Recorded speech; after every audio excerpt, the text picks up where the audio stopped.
este es nuestro cuarto mensaje acerca del carácter de Dios. Predicamos un primer mensaje que titulamos En el principio Dios. Predicamos un segundo mensaje que titulamos Conocer a Dios es conocer sus caminos. Predicamos un tercer mensaje la semana pasada que titulamos El pueblo que conoce a su Dios. Y este domingo yo estoy predicando acerca de el Dios que no negocia su santidad, basado en Levítico 10, del 1 al 11. Pero antes de abordar el texto, permítame hacer algunos comentarios introductorios. Yo creo que es evidente que conocer a Dios, un ser que es infinito, eterno, incomprensiblemente santo y con sabiduría inescrutable, es emprender una tarea humanamente imposible de lograr. Y sin embargo, de alguna forma Dios nos ha revelado que hay algo de su carácter, hay algo de su ser que Él quiere que yo conozca, porque Él reveló a través de Jeremías 9:24, cuando vimos en mensajes anteriores, que si había algo de lo cual tú y yo podíamos gloriarnos, que no fuera ni poder, ni riqueza, ni sabiduría humana, sino que nos gloriáramos de esto, y es que le entendemos y le conocemos. Y la razón por la que Dios entiende que eso es tan vital para nosotros es porque es la única manera como yo puedo aprender cómo relacionarme con Él y cómo vivir una vida de comunión con Él para disfrutar sus bendiciones. Yo creo que hay algunos peligros cuando estudiamos a Dios. Yo creo que corremos el peligro, o quizás sea el mayor de los peligros en nuestra generación, y es de reducirlo en nuestra mente a una divinidad manejable que yo puedo manipular, engañar, que yo pueda como convertir a ese Dios en mi entendimiento como alguien que siempre está dispuesto a perdonarme de una manera tan superficial que alguien en algún momento llegó a decir: yo puedo pecar porque Dios siempre me perdonará porque ese es su trabajo.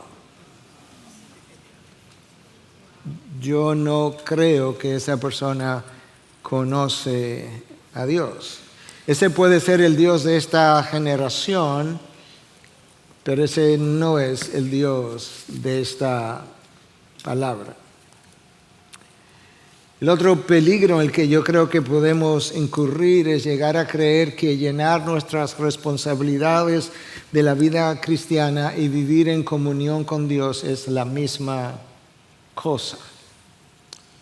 Como que pudiéramos llegar a conceptualizar a Dios de esta manera, de la misma manera que nosotros pagamos nuestros impuestos, que siempre y cuando yo esté al día no tendré problemas con la DGI y mis impuestos serían la asistencia a actividades de la iglesia.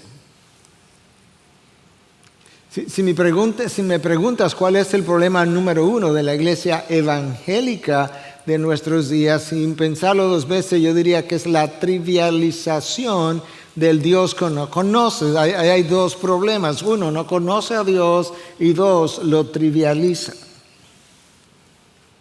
Y yo creo que nosotros necesitamos conocer a ese Dios y reverenciar a ese Dios de una manera muy diferente a como lo escuchamos incluso en muchos de los púlpitos de nuestros días. Los teólogos, tratando de ayudarnos a entender a Dios, han clasificado sus atributos, que otros le han llamado sus excelencias o sus perfecciones. Y hay unos atributos que le han llamado atributos morales, porque tienen que ver con su esencia pura, con su ser sagrado, con su misma esencia sagrada, y ahí bajo esa categoría hablan de su santidad y de su carácter justo y su amor y su gracia y su misericordia y su benevolencia y su bondad y su celo y su ira. esos atributos también han sido llamados comunicables, porque hay algo de ellos que Él me puede comunicar. Yo puedo amar porque Dios de alguna manera me ha comunicado algo de su amor, y entonces ahora yo puedo amarle en retorno o amarles a ustedes y ustedes a mí. Hay algo comunicable de estos atributos de Dios hacia nosotros. Pero hay otros atributos que han sido llamados no morales, porque no tienen tanto que ver con su esencia moral, sino que tienen que ver más bien con propiedades intrínsecas de la divinidad, pero no directamente relacionadas a la moralidad de su ser, como es su omnisciencia y su omnipresencia, su omnipotencia, su infinitud, su eternidad, su sabiduría. Y esos atributos y algunos más han sido llamados no comunicables porque no hay nada de su eternidad que Dios pueda pasarme. No hay nada de su omnipresencia que Él pueda darme. No hay nada de su omnipotencia que Él pueda darme tampoco. La palabra de Dios nos deja ver que nosotros fuimos sacados de las tinieblas a su luz admirable con una sola intención, y esa intención fue que yo pudiera proclamar, yo pudiera reflejar las virtudes, las excelencias, las perfecciones, los atributos, la misma cosa de Dios a un mundo que no le conoce.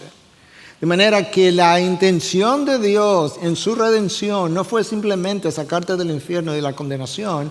No, eso era parte de, pero Dios tenía la intención al mismo tiempo de tener gentes en las personas, seres humanos, portadores de su imagen, que pudieran reflejar lo que Él es, lo que era la intención con Adán y Eva en el primer lugar y que ellos no hicieron. En esta ocasión, estamos comenzando hoy a ver los atributos de Dios uno por uno. En esta ocasión yo quiero que veamos el atributo que encabeza la lista de ellos en la mente de todos los teólogos ortodoxos a lo largo de toda la historia. Este es el atributo de los atributos, para usar la terminología de J.I. Packer y otros teólogos del pasado. Este es el atributo que describe la esencia del carácter de Dios. Este es el atributo que ha sido considerado como la belleza de sus atributos o la armonía de sus perfecciones. Este es el atributo que define quién Dios es. De hecho, en el Antiguo Testamento nosotros encontramos un pasaje con el cual estamos familiarizados, es Isaías 6:3, que habla de que Dios es santo, santo, santo. Es la manera hebrea de enfatizar una cualidad. No hay ningún otro atributo que sea repetido de esta manera. Es más, no hay ningún otro atributo que sea repetido dos veces, mucho menos tres. Un autor en particular, haciendo referencia a ese pasaje de Isaías 6:3, dice que ese solo versículo resume la esencia de todo el Antiguo Testamento. Y sin embargo, antes de finalizar la revelación de Dios, en Apocalipsis 4:8, nosotros volvemos a leer que nuestro Dios es santo, santo, santo, y que estos serafines de Isaías nunca cesaban de repetir la misma cosa.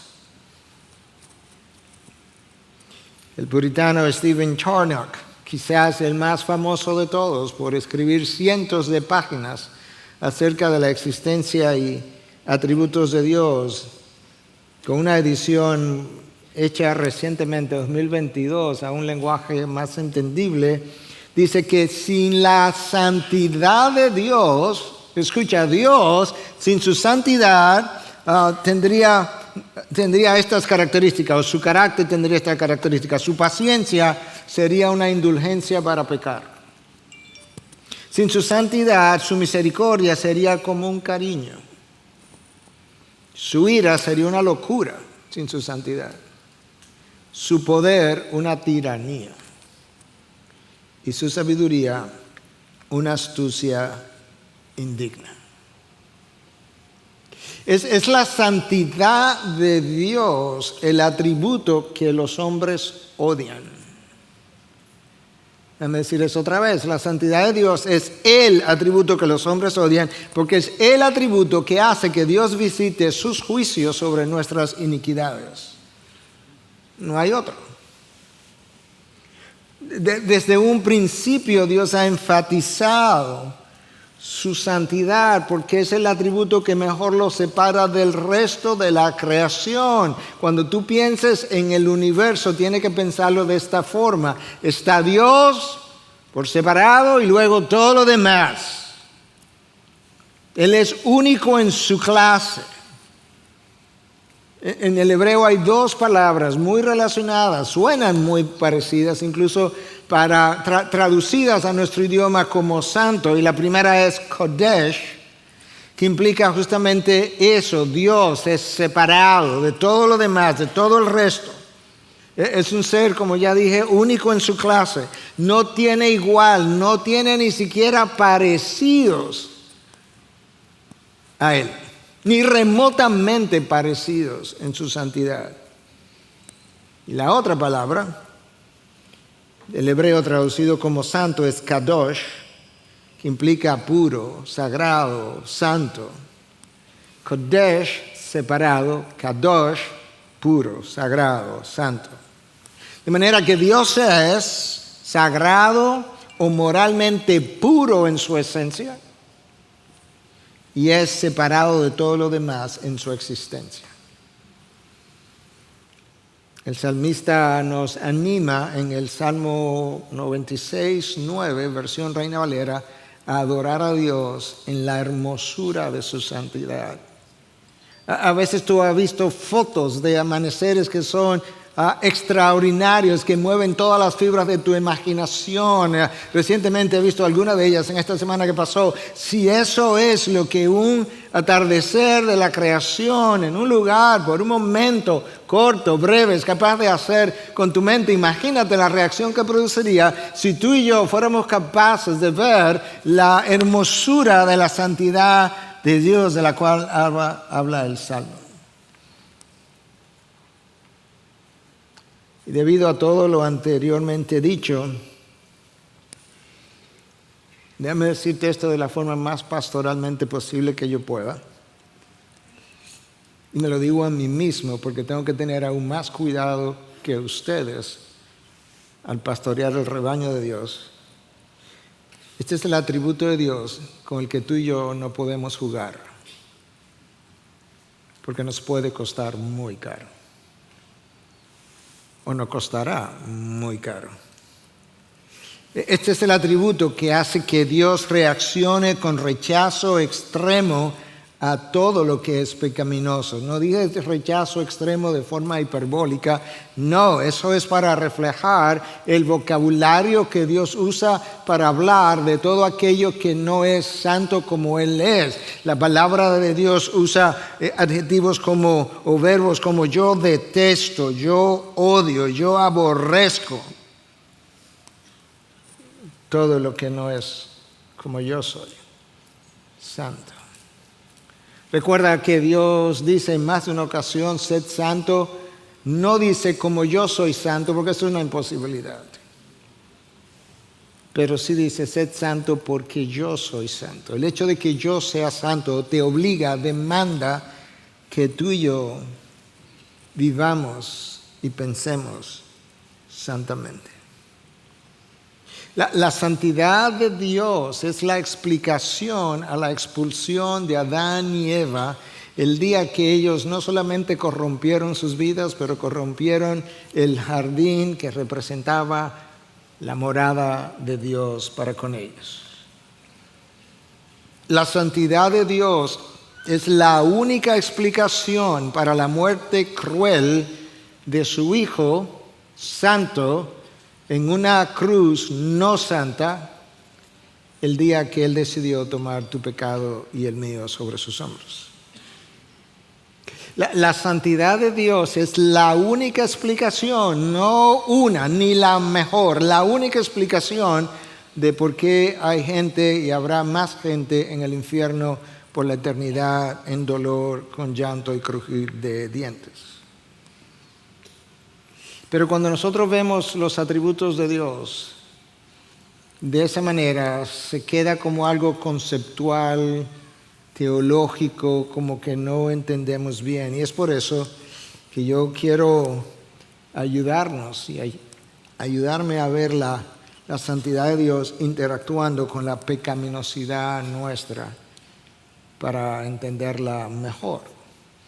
Y el texto para hacer eso que escogí está en Levítico 10. Vamos a leer del 1 al 7 y luego ya hacia el final del 8 al 11. Pero déjame decirte primero qué pasó en el capítulo 8 y en el capítulo 9.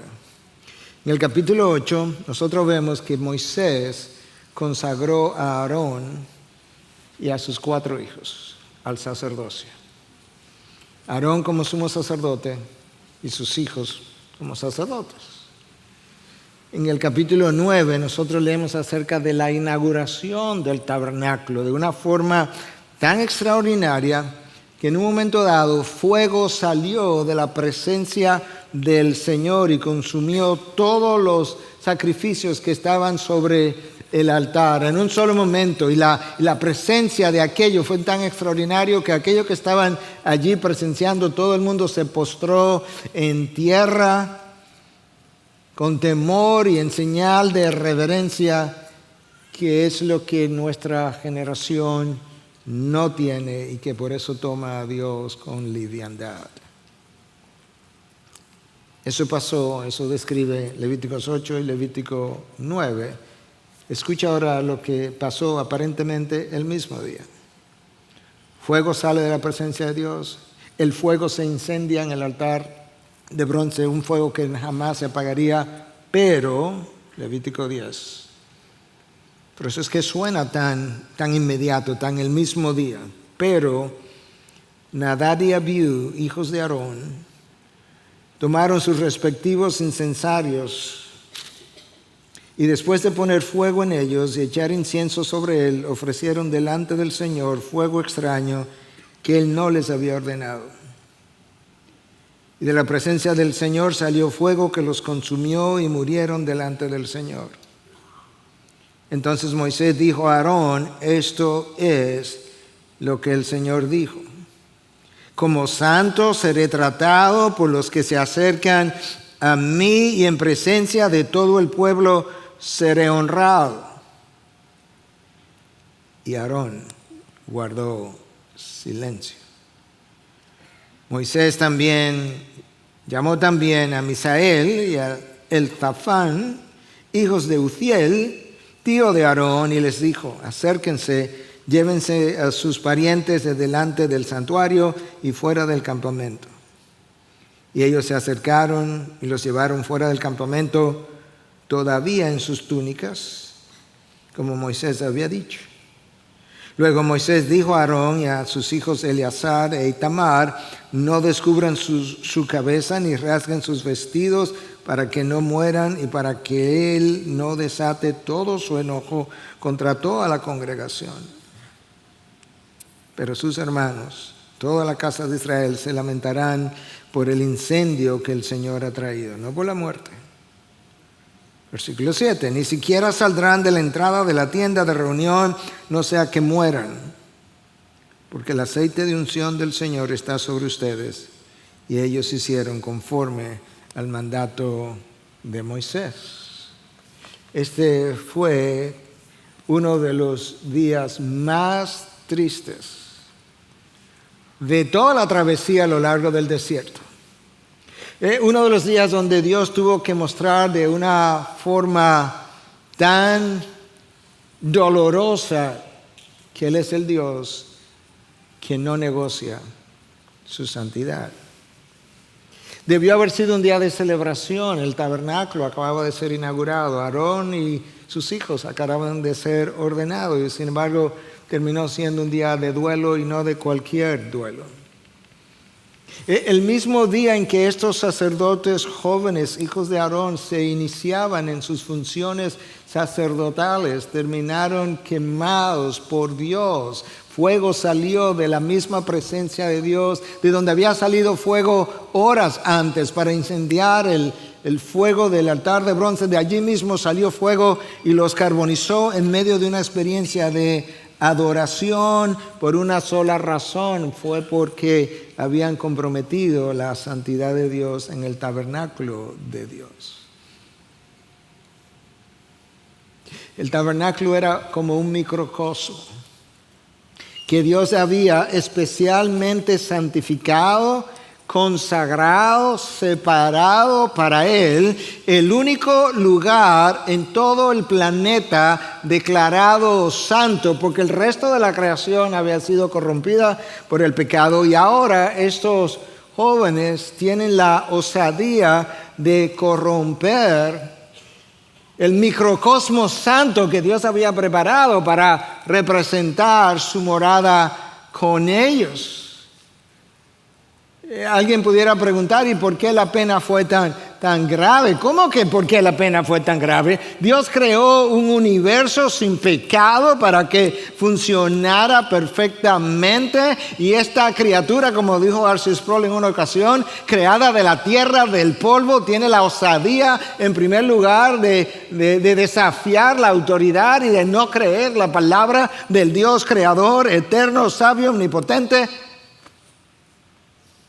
Y luego, cuando el mismo creador crea un microcosmo para habitar en medio de su pueblo, estos descendientes de los primeros tienen otra vez la osadía de hacer algo que Dios no había autorizado, que Dios llamó fuego extraño. No está 100% claro qué fue lo extraño del sacrificio que ellos ofrecieron, pero hay algunas cosas que pudieran ser inferidas. Por un lado, la quema del incienso, de acuerdo a Hechos 30, debió haber sido hecha por su padre Aarón, el sumo sacerdote, y no por ellos.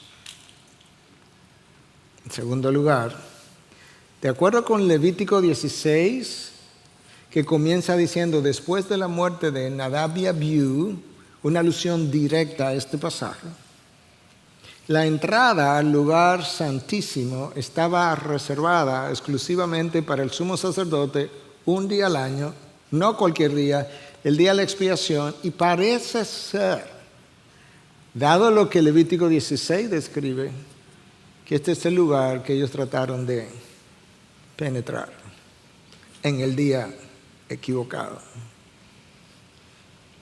Estos jóvenes no consultaron con Moisés, no hay evidencia de eso, no consultaron con Aarón para ofrecer este sacrificio, por tanto actuaron fuera de autoridad. De acuerdo al Levítico 16, las brasas de llama, de fuego, para ofrecer este incienso debieron haber sido tomados del altar de bronce. No hay evidencia de que necesariamente haya sido tomado de allí. De hecho, la Biblia hebrea con comentarios al pie de 3 volúmenes de este autor altamente conocido, Robert Alter, el comentario de esa Biblia, eso es un hebreo, eso es un judío académico que ha producido esta Biblia extraordinaria de 3 volúmenes, comenta que de acuerdo a la tradición del judaísmo y su Midrash, que colecciona todas las enseñanzas de rabinos del pasado, ellos han entendido que este fuego vino de un horno ordinario y no del altar de bronce. Quizás eso fue parte del problema. El incienso para ser usado en esta adoración debió haber sido exclusivo. Escucha como Éxodo 30, versículos 37 y 38 lo describe. Y el incienso que harás no lo haréis en las mismas proporciones para vuestro propio uso. Te será santo, esa es la clave, te será santo para el Señor, te será distinto, separado, único, exclusivo. Te será santo para el Señor. Cualquiera que haga incienso como este para usarlo como perfume será cortado de entre su pueblo. El que hiciera incienso con esta fórmula para ser usado en cualquier otra función, lugar que no fuera en la adoración del tabernáculo, moriría. O el que preparara un incienso con una fórmula que no era la fórmula para este incienso y lo ofreciera a Dios en su adoración, moriría por igual. Ahora, hermanos, toda la semana yo he estado en este pasaje. Si algo tan sencillo,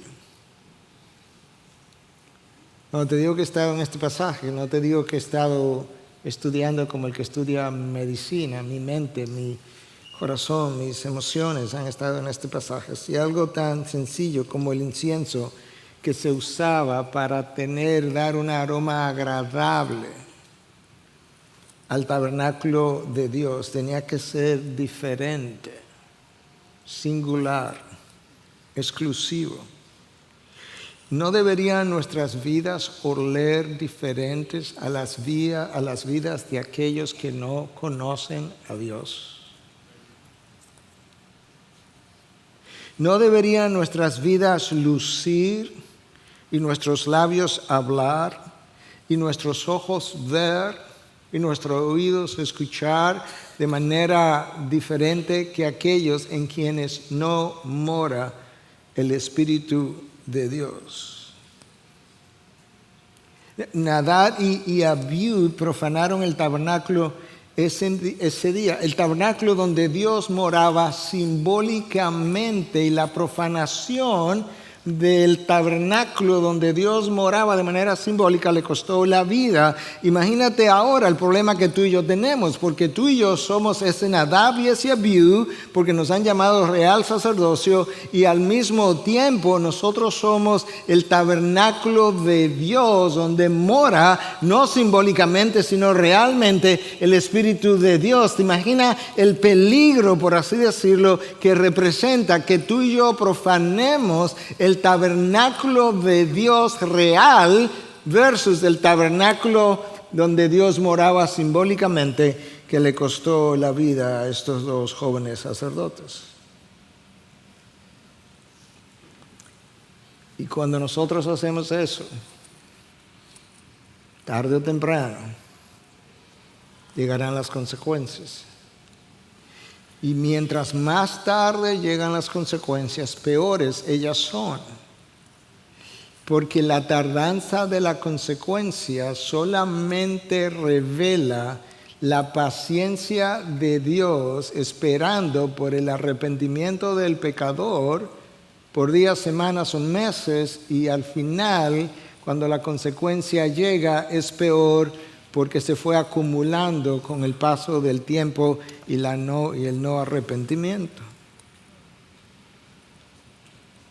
Eso le pasó a Israel cuando se fue a Babilonia, que Dios esperó por ellos cientos de años. Está claro que el sacrificio que estos jóvenes sacerdotes no ofrecieron no fue del agrado de Dios. Cuando tú lees en Levítico 8,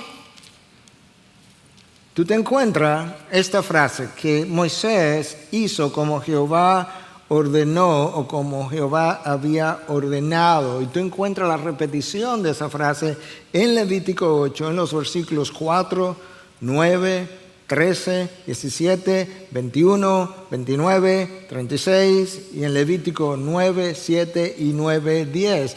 9 veces Moisés hizo como Dios lo había ordenado. Y ahora compara esa repetición de esa frase como Dios había ordenado con esta otra frase en Levítico 10 de que estos hombres ofrecieron fuego extraño como Dios no había ordenado. Y por tanto, versículo 2, en la presencia del Señor salió fuego que los consumió y murieron delante del Señor. Hermanos, estos dos hijos de Aarón, del sumo sacerdote, corrompieron la adoración de Dios. Pero yo te dije la semana pasada que ellos corrompieron la adoración de Dios después que su padre, el sumo sacerdote Aarón, había corrompido la adoración de Dios el día que fabricó un becerro de oro y se lo entregó al pueblo para que le adorara como los dioses que le habían sacado de Egipto. Y les decía, lo repito hoy de la forma más pastoralmente posible que yo pueda: padres, la mejor garantía que ustedes tienen de que Dios quiera visitar con gracia a su descendencia es la vivencia de una vida de santidad delante de Dios, y no simplemente una vida de aparente santidad delante de los hombres. No nos engañemos. No olvidemos nunca que los ojos del Señor recorren toda la tierra.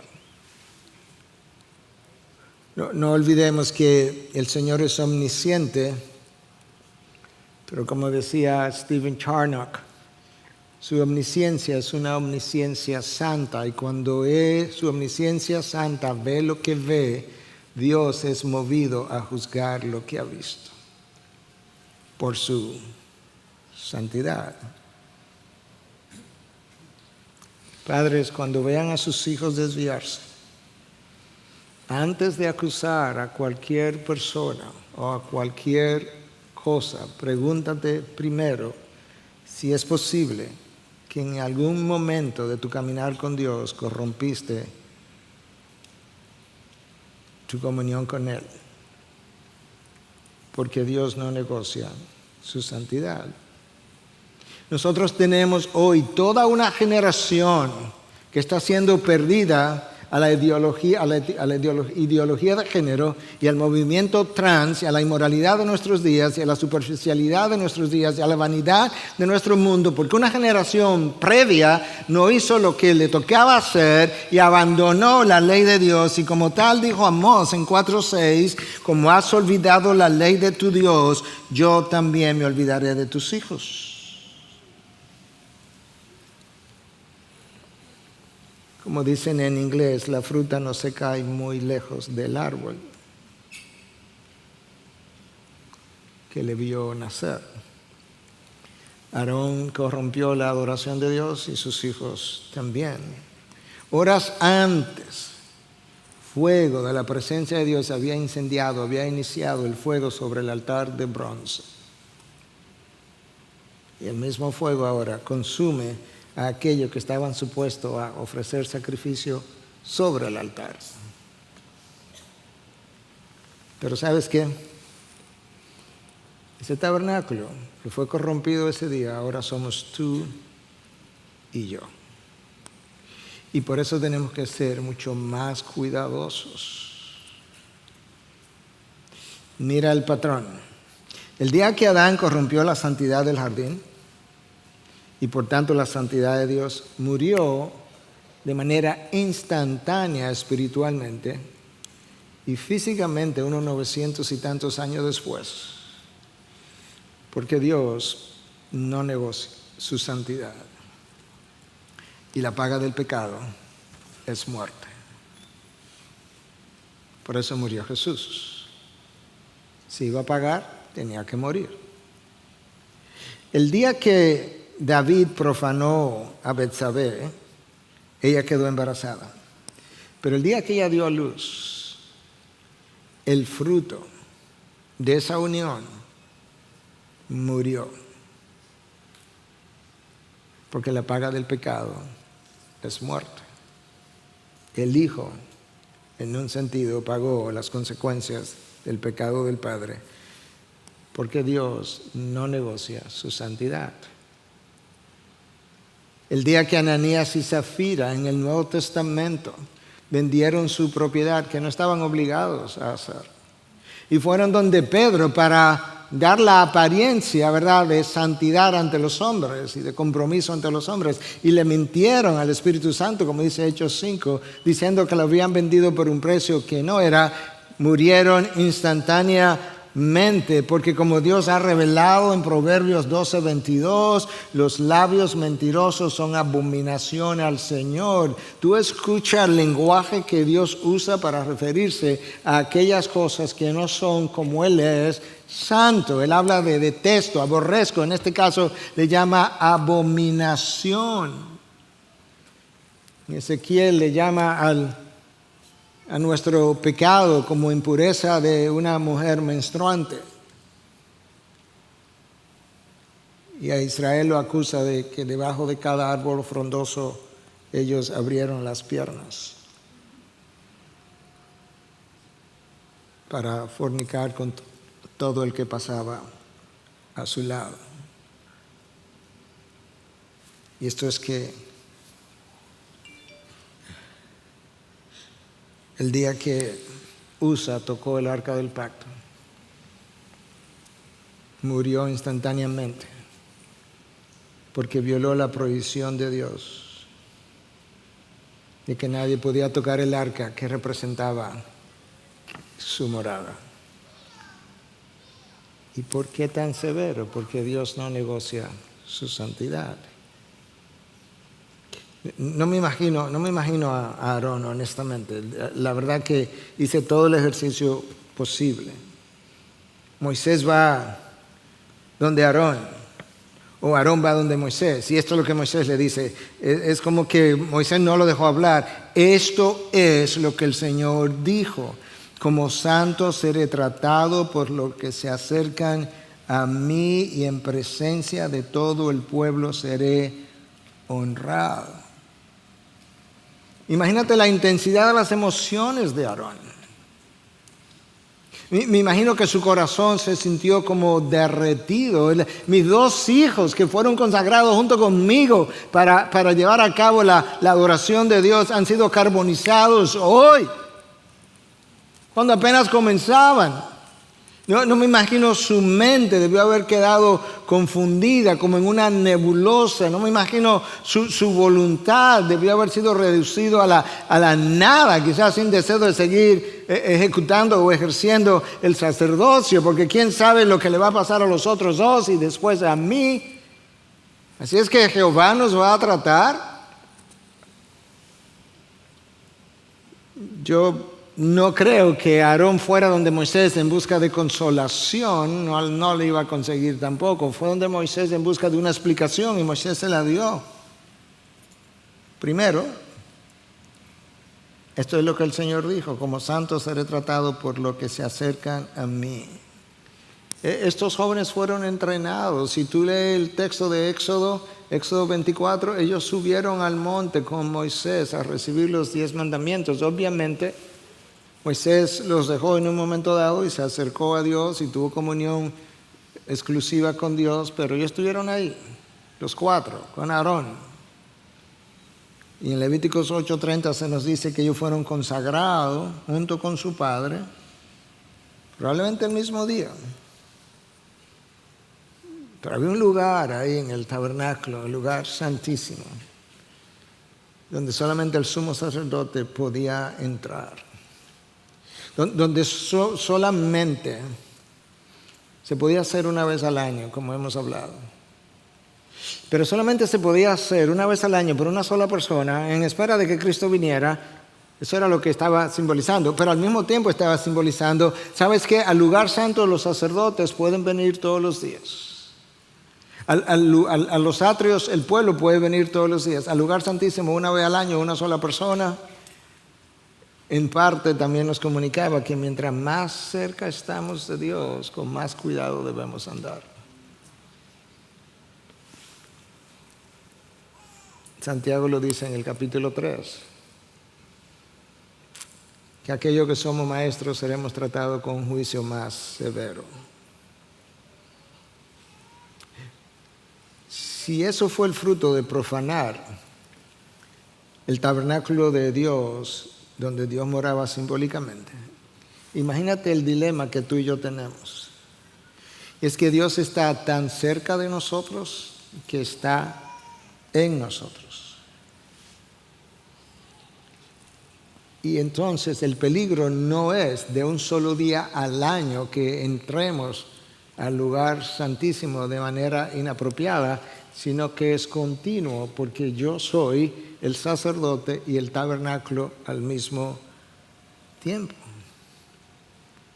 Evidentemente, los corintios no habían entendido o habían olvidado las instrucciones de Pablo, y cuando él escribe en su primera carta, escucha cómo él los advierte, le dice: huyan de la fornicación. Todos los demás pecados que un hombre comete están fuera del cuerpo, pero el fornicario peca contra su propio cuerpo. Eso pudiera ser una advertencia lo suficientemente fuerte, pero escucha esto, escucha la razón. Pablo está aquí actuando como pastor ahora. Dice: o no saben, es una pregunta, que su cuerpo es templo del Espíritu Santo, que está en ustedes, el cual tienen de Dios, y que ustedes no se pertenecen a sí mismos. Que no han pensado, no han considerado que esto que ustedes llaman cuerpo no es simplemente un cuerpo, es el templo del Espíritu, y oye la palabra santo. Pero Pablo se lo quiere enfatizar, que está en ustedes. Si el sacerdote del Antiguo Testamento en el tabernáculo tenía que tener ese cuidado, ¿cuánto más tenemos nosotros que tener cuidados? No podemos vivir como el mundo y ofrecer nuestra adoración como hijos de Dios a ese Dios, porque eso sería fuego extraño.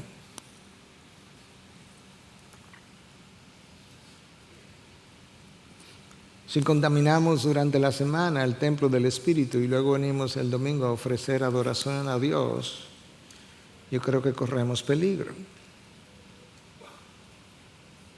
Hebreo 10, porque algunos pudieran estar pensando: eso es Antiguo Testamento. No, el Nuevo Testamento me lo agrava. Hebreo 10, versículo 28 al 31, te lo voy a leer en la Nueva Traducción Viviente, que lo tiene un poco más claro.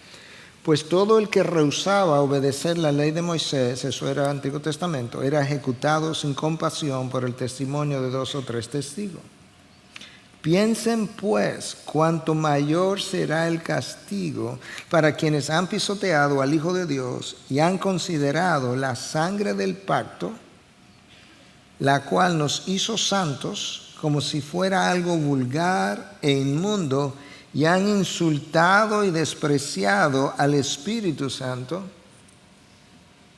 que nos trae la misericordia de Dios. Cuánto mayor castigo, dice el autor de Hebreos, cuando he insultado al Espíritu que mora en mí. Versículo 30, pues conocemos al que dijo: yo tomaré venganza y les pagaré lo que se merecen. También dijo el Señor juzgará a su propio pueblo, no al impío, hermanos. A su propio pueblo. Yo con frecuencia he dicho que las condiciones de una nación donde ya se ha predicado el Evangelio lo suficiente y donde hay iglesias que se llaman cristianas lo suficiente, frecuentemente tiene más que ver con la condición espiritual del pueblo de Dios que de la nación que no le conoce. También dijo: el Señor juzgará a su propio pueblo. Es algo aterrador caer en manos del Dios viviente. Hermanos, Dios creó un universo, lo creó libre de pecado para que funcionara armoniosamente.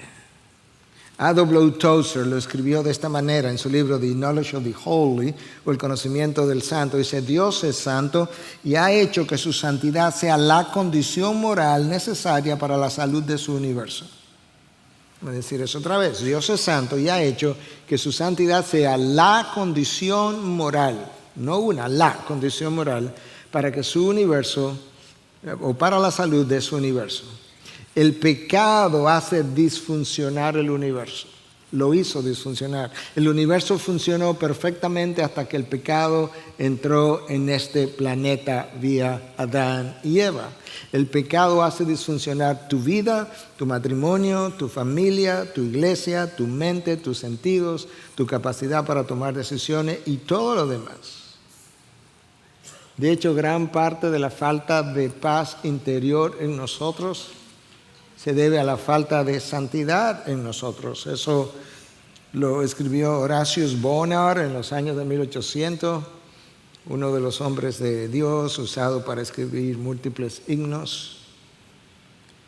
Piensa por un momento, en el jardín del Edén, el jardín, Adán, Eva estaban en perfecta paz hasta que el pecado entró. Estaban en paz con Dios, estaban en paz el hombre y la mujer, estaban en paz con los animales que hoy lo consideramos como salvajes, estaban en paz con toda la creación, hasta que el pecado que hace disfuncionar todo entró. Y ese día Aarón fue recordado de que en presencia de todo el pueblo seré honrado. Delante de Dios, delante de los hombres. Creo que Aarón, entre el choque, la convicción de pecado quizás, el temor a la santidad de Dios, esta fue su respuesta. Guardó silencio. No tenía nada que decir.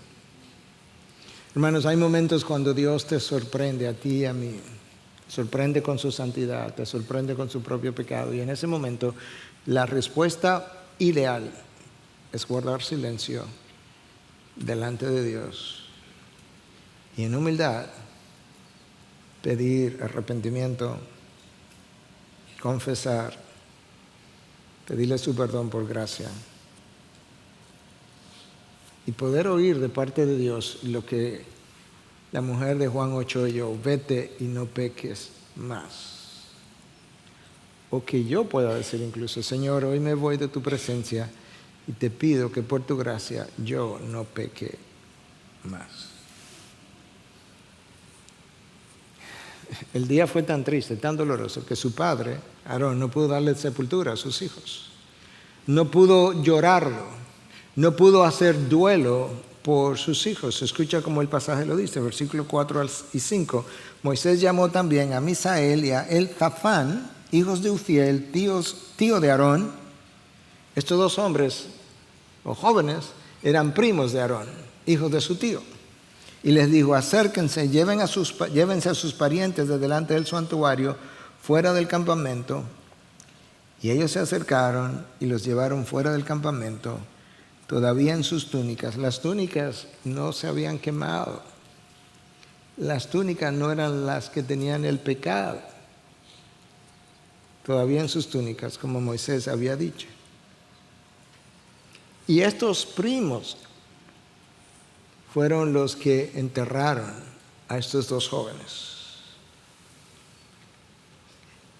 Y Dios le dice a Aarón que no podía desatarse el pelo, ahora vuelvo y te lo leo, ni rasgar su ropa, que era como se solía tradicionalmente hacer duelo para expresar tristeza. No quiero ni siquiera eso. No vaya a ser que tú hagas eso y que con eso el pueblo vaya a interpretar, quizás esta era la idea, que están en desacuerdo, que tú y tus otros dos hijos están en desacuerdo con lo que yo he hecho, o que están airados con lo que yo hice.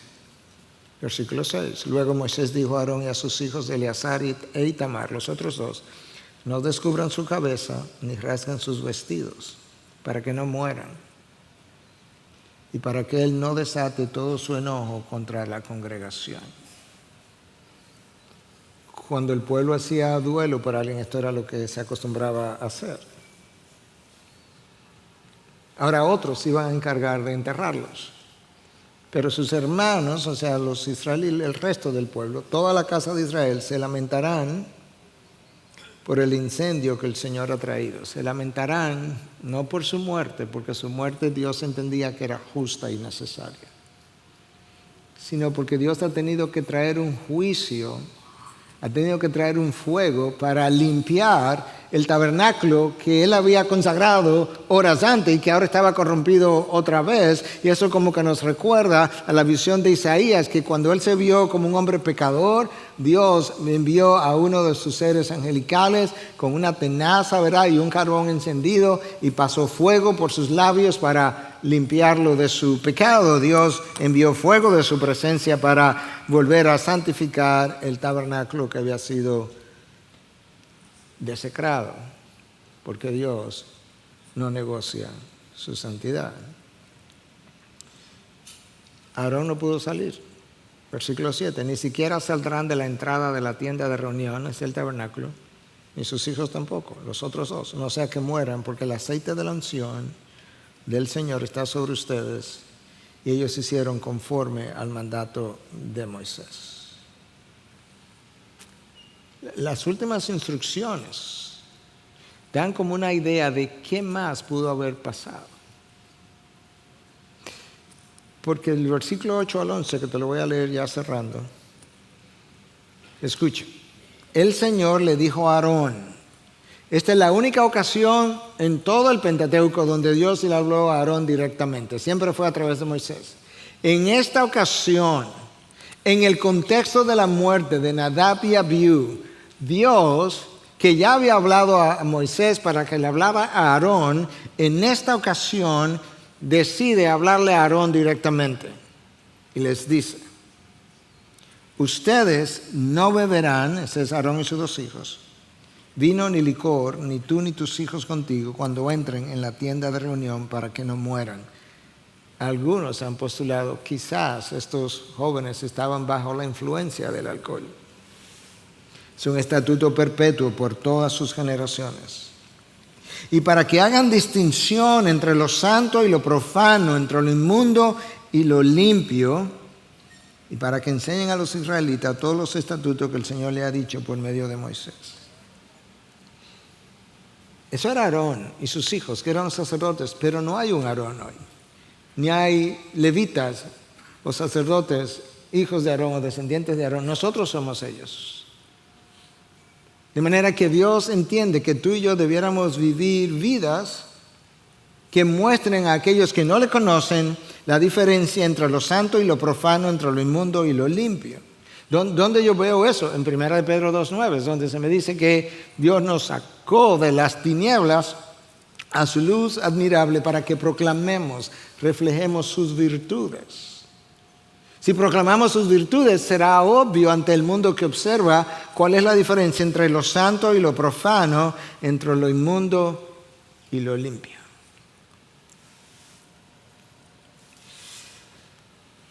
Hermano, cuando Dios te sorprende, nos sorprende con un pasaje como este, con tu pecado, con un nuevo entendimiento de un pasaje, la única respuesta apropiada es, uno, humildad para llorar por tu pecado. Dos, arrepentimiento de corazón para no hacer lo que... Yo sé que el lenguaje es duro, pero está en la Biblia, para que no ocurra lo que Pedro describe en su segunda carta, capítulo 2, versículos 21 y 22, cuando dice que no volvamos al vómito como el perro, y hace referencia a aquellos que conocieron el camino de la verdad y luego abandonaron la verdad. Dice que volvieron como al vómito como el perro. Número 3. Necesitamos renunciar a nuestros pecados, que hemos tratado de renunciar y no hemos podido. Número 4, necesitamos hacer restitución cuando la restitución sea necesaria.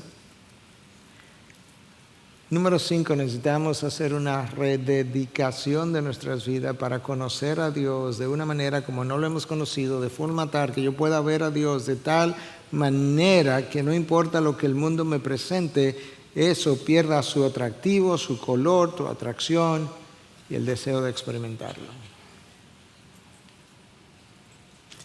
Y finalmente, si Dios te sorprendió y por medio de su Espíritu y su palabra te dio entendimiento de que, ¿sabes qué? Yo creo que yo creía hasta hoy que era cristiano, pero no lo soy, pues caminos similares, arrepentimiento, pedir perdón a Dios en base a la sangre de Cristo, porque nosotros entramos a un lugar santo, al lugar más santo, por medio de el Cordero, y que le pueda pedir perdón a Dios en base a su gracia, a su misericordia, que recibas el perdón de Dios, que pueda pedirle a Dios que te empodere para vivir la vida que agrada a Dios. Yo voy a orar, pero al finalizar, el grupo de adoración va a venir, por quien incluso oro, porque domingo tras domingo nos lideran también a la adoración de nuestro Dios, y le pido a Dios que los preserve, los guarde, los siga usando. Pero como frecuentemente ocurre que al final de la predicación hay aplausos, no creo que es día para aplausos. Yo creo que es día para reflexión, y que puedas reflexionar ahí con Dios. Nosotros estamos en diferentes estadios de santificación, diferentes caminos, con diferentes luchas. Nosotros necesitamos que Dios trate con nosotros. Padre, gracias.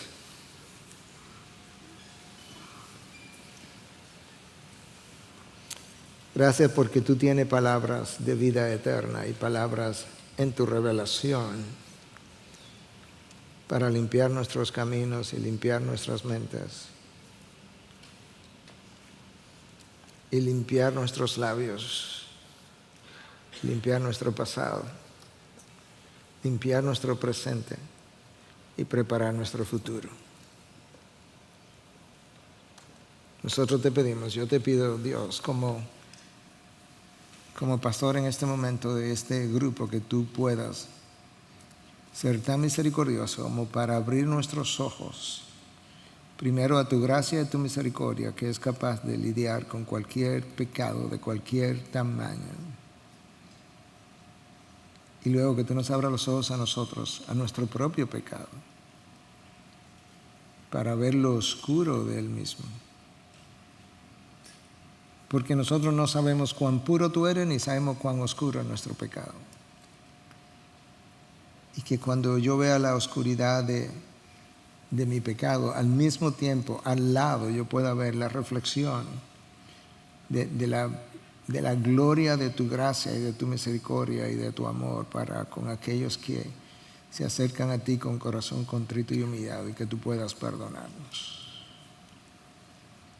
Y aquellos que sabían, o los que no sabían pero descubrieron que realmente todavía no tenían salvación, Señor, en este momento que tú puedas,